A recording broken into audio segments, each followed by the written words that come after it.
बच्चों, चित्र को देखकर पहचानिए तो यह क्या है। वैसे आप बच्चों में एक छोटे वैज्ञानिक का दिमाग प्रायः सभी के पास होता है और आप में से लगभग सभी ने उस छोटे वैज्ञानिक को कभी ना कभी जो है अनुभव किया होगा। वैसे आप सब में ये आकांक्षा रही होगी कि आखिर टीवी के पीछे का सर्किट कैसा होता है, रेडियो के पीछे के सर्किट का क्या राज है, वो किन चीज़ों से बनते हैं। तो खोल कर लगभग सभी बच्चों ने देखा होगा। तो देखने पर आपको ऐसी छोटी सी चीज़ ज़रूर दिखाई दी होगी। सही पहचाना बच्चों, इसे हम रेजिस्टर कहते हैं। रेजिस्टर में कुछ रंगों की पट्टियाँ होती हैं। चित्र में देखिए बच्चों अच्छे से। इन रंगों की पट्टियों से हम इसके प्रतिरोध का वर्ण कोड जो है वो ज्ञात कर सकते हैं, है ना। तो ये विभिन्न रंगों की जो वृत्तीय पट्टियाँ बनी होती हैं, इसमें से इनको हम कार्बन प्रतिरोध कहते हैं। और ये जो कार्बन प्रतिरोध या रेजिस्टर हैं, इनकी पट्टियों को देखकर हम प्रतिरोध को पहचान सकते हैं और इसी विधि को ही हम कार्बन प्रतिरोध का वर्ण कोड कहते हैं।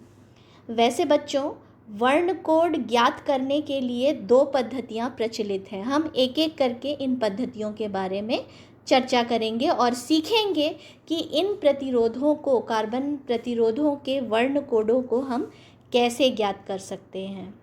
तो अब आपको समझ में आया होगा कि ये जो रेजिस्टर, छोटे छोटे रेजिस्टर जो आपके टीवी, रेडियो और दूसरे एपरेटस में लगे हुए रहते हैं, इनका काम या प्रतिरोध जो है वो कैसा होता है।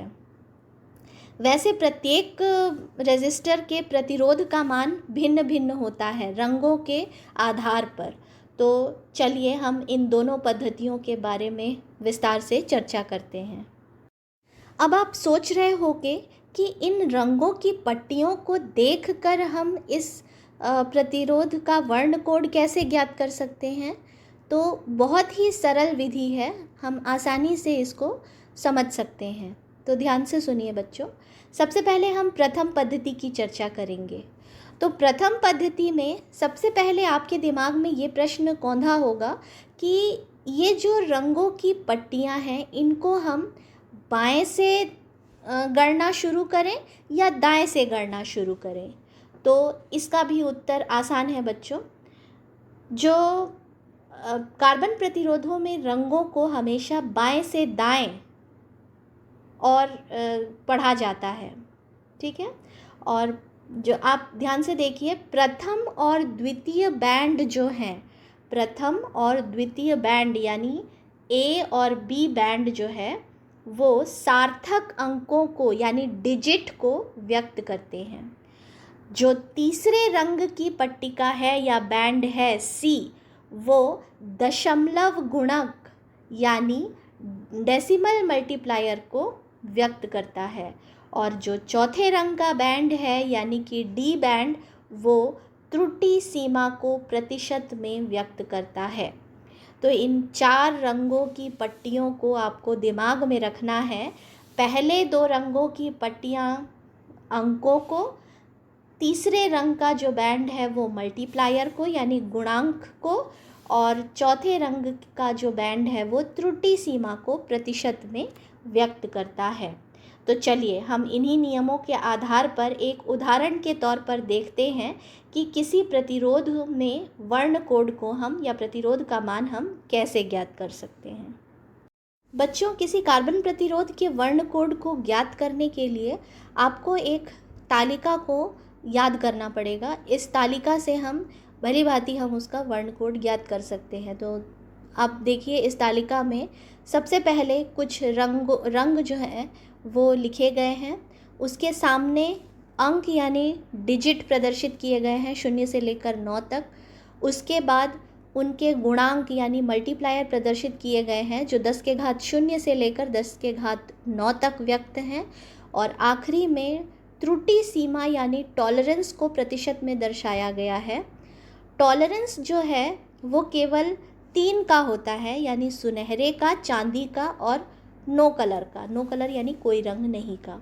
तो आपको दिखाई दे रहा होगा कि सुनहरे का त्रुटि सीमा या टॉलरेंस ±5% होता है, चांदी का त्रुटि सीमा ±10% होता है, और कोई रंग नहीं यानी नो कलर का त्रुटि सीमा यानी टॉलरेंस जो है वो ±20% होता है। वैसे ये त्रुटि सीमा किस चीज़ को व्यक्त करते हैं इसको हम बाद में समझेंगे। फ़िलहाल आप किसी रेजिस्टर या कार्बन प्रतिरोध के वर्ण कोड को या प्रतिरोध का मान हम कैसे ज्ञात करेंगे उसके बारे में देखेंगे। तो आपके सामने एक चित्र है जिसमें एक कार्बन प्रतिरोध दिया हुआ है और इसमें आपको उसका वर्ण कोड ज्ञात करना है। तो अच्छे से देखिए बच्चों, इसमें 4 रंगों की पट्टिकाएं दी हुई हैं। पहली जो पट्टी है वो ब्राउन यानी भूरा कलर की है, दूसरी पट्टी ब्लैक यानी काले रंग की है, तीसरी पट्टी येलो यानी पीले रंग की है और चौथी पट्टी गोल्ड यानी सुनहरे रंग की है। तो चूँकि मैंने पहले ही बताया था कि इस विधि में प्रथम 2 रंग जो है वो अंकों को व्यक्त करते हैं, तो पहले रंग के अनुसार यानी भूरे रंग का अंक जो है वो 1 है, तालिका से देखिएगा, और दूसरे रंग यानी ब्लैक काले का अंक जो है वो 0 है। तो आप दोनों रंगों की पट्टिका के सामने उनको अंकों को लिखिए, ब्राउन के सामने 1 और काले के सामने 0। इसके बाद जो तीसरे रंग की पट्टी है यानी पीला, वो गुणांक यानी मल्टीप्लायर को व्यक्त करती है। तो तालिका से देखिए, पीले का गुणांक जो है वो 10 का घात जो है वो 10 का घात 4 है। तो तालिका में आपको उस पट्टी के सामने उसके गुणांक को लिखना है। और आखिरी जो पट्टी है वो सुनहरा है, और सुनहरे का तालिका से जो त्रुटि सीमा है, क्योंकि चौथा पट्टी त्रुटि सीमा को व्यक्त करता है, तो चौथे रंग यानी सुनहरे का त्रुटि सीमा है ±5%। तो उसको हम उस पट्टी के सामने लिखेंगे। तो चलिए देखते हैं कि इसका मान, इस प्रतिरोध का मान कितना हुआ। वैसे बच्चों, आपको तालिका में बाकी रंगों की भी त्रुटि सीमा दिखाई दे रही होगी, लेकिन प्रायः 99% कार्बन प्रतिरोधों में केवल ये 3 रंगों की पट्टिका ही डी यानी चौथी पट्टी में रहती है, सुनहरा, चांदी और कोई रंग नहीं। और बाकी रंगों में त्रुटि सीमा जो है वो ना के बराबर होती है, इसीलिए हम केवल इन 3 त्रुटि सीमाओं का उल्लेख करेंगे। इस बात को ध्यान में रखना है आपको। तो उदाहरण के अनुसार आपके इस कार्बन प्रतिरोध का वर्ण कोड हुआ 10 गुणनफल 10 का घात 4 ±5%। अब हम 10 और 10 के घात के 4 को गुणा करेंगे तो हमको 1 लाख प्राप्त होता है। तो इसका मतलब हमारे दिए गए कार्बन प्रतिरोध का मान है 1 लाख ओम। तो अब ये इसमें त्रुटि सीमा क्या व्यक्त होती है? ±5% का अर्थ ये है कि 1 लाख का 5% जो है वो 5000 होता है। तो 1 लाख में इसका प्रतिरोध 5000 कम भी हो सकता है और 5000 ओम ज़्यादा भी हो सकता है। तो इसके तहत त्रुटि सीमा के अनुसार दिए गए कार्बन प्रतिरोध का वर्ण कोड हुआ 95,000 ओम से लेकर 1,05,000 ओम। तो देखा बच्चों, आपको अब समझ में आया होगा कि किस प्रकार से हम कार्बन प्रतिरोध के वर्ण कोड को ज्ञात कर सकते हैं। तो अब आपके सामने कोई भी प्रतिरोध आए, आप उसका वर्ण कोड जो है इसी विधि से आसानी से ज्ञात कर सकते हैं। वैसे बच्चों, इस तालिका में जो रंगों का क्रम है उसको आपको ऊपर नीचे नहीं करना है, रंगों के क्रम को यथावत आपको याद करना है। अब आप बोलोगे कि रंगों के क्रम को यथावत याद करना तो मुश्किल है, तो आपके लिए इस समस्या का भी हम समाधान देते हैं। आपको रंगों के क्रम को याद करने के लिए एक सुंदर विधि बताते हैं। आपको इनके रंग को याद करने के लिए केवल जो है वो एक वाक्य को याद रखना पड़ेगा, और वो वाक्य है B.B. Roy of Great Britain had very good wife. Her name is G.S. Nath. इस वाक्य में हर मोटा पहला अक्षर जो है वो रंगों को व्यक्त करता है। जैसे बी रॉय अर्थात ब्लैक, पहला बी ब्लैक, दूसरा बी ब्राउन, तीसरा आर रेड, चौथा ओ ऑरेंज, पांचवा वाई येलो। ग्रेट का कैपिटल जी जो है वो ग्रीन को व्यक्त करता है। ब्रिटेन का कैपिटल बी जो है वो ब्लू को व्यक्त करता है। वेरी का वी जो है वो वायलेट को व्यक्त करता है। गुड का जी जो है वो ग्रे को व्यक्त करता है। और वाइफ का कैपिटल डब्ल्यू जो है वो वाइट यानी सफ़ेद को व्यक्त करता है। फिर इसके बाद वाक्य में हर नेम इज़ GS नाथ, जी जो है वो गोल्डन को व्यक्त करता है, गोल्डन यानी सुनहरा। एस माने सिल्वर चांदी, और नाथ का पहला जो अक्षर है एन माने नो कलर यानी कोई रंग नहीं। तो आप इस एक वाक्य को याद रख कर रंगों के क्रम को आसानी से याद कर सकते हैं। वैसे इस क्रम को याद रखने के लिए एक और वाक्य है। अगर ये वाक्य आपको मुश्किल लगता है याद करना तो आप नीचे के वाक्य को भी याद कर सकते हैं। नीचे का वाक्य है black brown Roy got blue van and good wife wearing gold silver necklace. इस वाक्य में भी हर शब्द का पहला पहला अक्षर जो है वो रंगों के सही क्रम को व्यक्त करता है।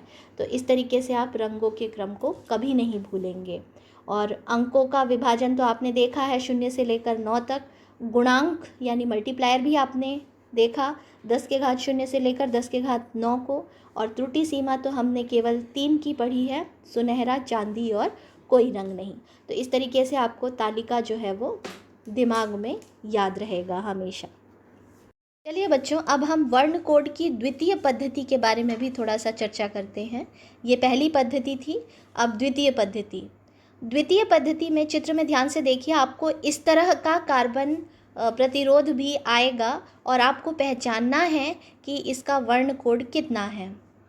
तो इसमें वर्ण कोड ज्ञात करने के लिए आपको 2-3 चीज़ें जो हैं वो दिमाग में रखनी पड़ेंगी। जैसे इस चित्र में आपको दिखाई दे रहा होगा कि प्रतिरोध के ऊपरी सतह का जो रंग होता है वो हमेशा अंकों में पहला अंक जो है वो निर्धारित करता है। उसके बाद सिरों का जो रंग है, बाएं तरफ के सिरे का जो रंग है वो प्रतिरोध के दूसरे अंक को व्यक्त करता है। फिर आपको एक डॉट दिखाई दे रहा होगा, तो इसमें जो डॉट का रंग है वो 2 अंकों के बाद लगने वाले शून्य को व्यक्त करता है ना, यानी मल्टीप्लायर गुणांक को व्यक्त करता है। और जो चौथा है रिंग, चित्र में देखिए बच्चों, रिंग आर जो है वो प्रतिरोध में त्रुटि सीमा को व्यक्त करते हैं। तो इन चीज़ों को आपको ध्यान में रखना है, ठीक है। तो ऊपरी सतह, बाएं सिरा, डॉट और रिंग, ये 4 चीज़ें हैं जो 4 चीज़ों को व्यक्त करती हैं। चलिए एक उदाहरण से हम समझते हैं कि इस पद्धति का प्रयोग जो है वो वर्ण कोड ज्ञात करने के लिए कैसे किया जाता है। अब देखिए आपके सामने में एक कार्बन प्रतिरोध है। इसमें जो सिरा है वो पीले रंग का है, आधार जो है वो ब्राउन यानी भूरे रंग का है, डॉट जो है वो संतरा रंग का है, और जो पट्टी है रिंग आर है वो सुनहरा यानी गोल्ड कलर की है। तो अब आप इसमें वर्ण कोड कैसे ज्ञात करेंगे? तो चूँकि मैंने अभी थोड़ी देर पहले बताया कि सबसे पहले आधार का अंक लिखा जाता है, तो आधार क्योंकि भूरा रंग है तो तालिका से उसका अंक है 1। उसके बाद सिरे का रंग लिखा जाता है, सिरे का रंग है पीला, तो तालिका से उसमें अंक का मान है 4। तीसरे इसमें बिंदु का रंग लिखा जाता है, बिंदु यानी डॉट, तो डॉट का रंग है संतरा, तो तालिका से वो गुणांक को व्यक्त करता है यानी मल्टीप्लायर को। तालिका से मल्टीप्लायर का मान है संतरे का 10 का घात 3। और आखिरी में जो रिंग आर है वो सुनहरा है, तो उसको वो त्रुटि सीमा को व्यक्त करता है। तो तालिका से सुनहरे का त्रुटि सीमा का मान है ±5%। तो इस हिसाब से हमारे इस चित्र के अनुसार कार्बन प्रतिरोध का वर्ण कोड हुआ 1,4 गुणनफल 10⁻³ ओम ±5%, यानी 14 गुणित 10⁻³ ओम अर्थात 14,000 ओम, और ±5% यानी कि 14,000 का 5% निकाल के वो उतना मान इस 14,000 से कम भी हो सकता है और अधिक भी हो सकता है। तो देखा बच्चों, कितनी आसानी से हम इन दोनों पद्धतियों का इस्तेमाल करके कार्बन प्रतिरोध के वर्ण कोड को या रेजिस्टर के प्रतिरोध के मान को हम ज्ञात कर सकते हैं। तो इन दोनों विधियों को आप ध्यानपूर्वक पढ़िए, समझिए और परीक्षा में आए प्रश्नों को सही तरीके से लिखिए। धन्यवाद।